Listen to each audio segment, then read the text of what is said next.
Doctor तनय जोशी हूँ, consultant chest physician, Indore Medanta अस्पताल में हूँ।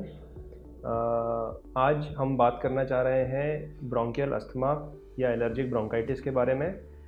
तो बेसिकली ये एक ऐसी कंडीशन होती है जिसमें मरीज़ के लंग्स के जो एयरवेज हैं उसमें स्मॉल एयरवेज पर्टिकुलरली उसमें सूजन आ जाती है, जिसकी वजह से उसके अंदर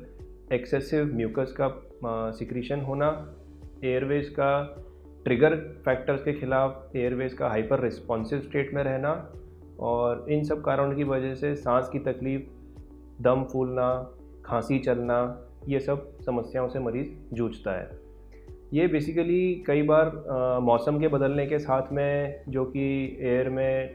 ठंडी वातावरण की वजह से, पोलेंस की वजह से,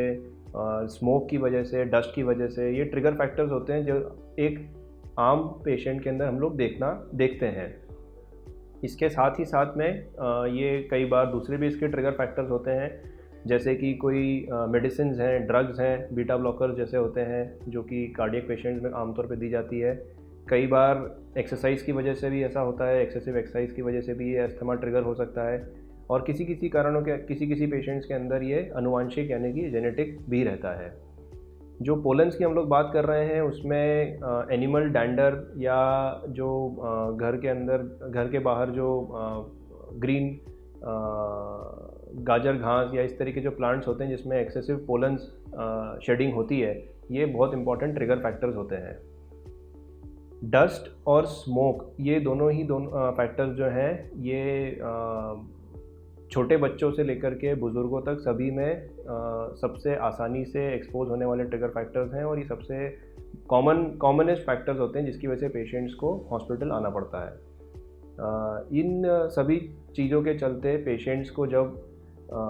एलर्जिक अटैक होता है, एक एलर्जिक अस्थमा का अटैक होता है, तो उसको सांस फूलना, खांसी चलना, सीने में भारीपन रहना, कफ ज़्यादा निकलना, इन सब चीज़ों से उसको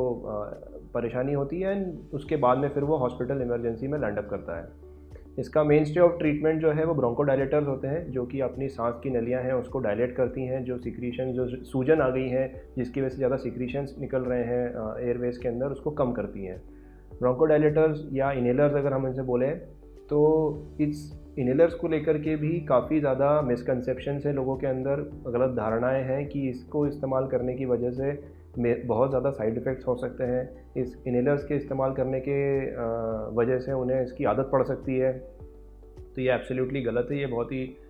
एक मिथ्या है। और इनहेलर्स के साथ ही साथ में जो दवाइयाँ ब्रोंकोडायलेटर्स, एंटीहिस्टामिनिक साथ में दी जाती हैं, उसके सपोर्ट के साथ में पेशेंट्स के एयरवेज की सूजन को कम करा जाता है और हम उसे प्रमोट करते हैं for pulmonary rehabilitation, exercises, proper diet and avoidance of allergen.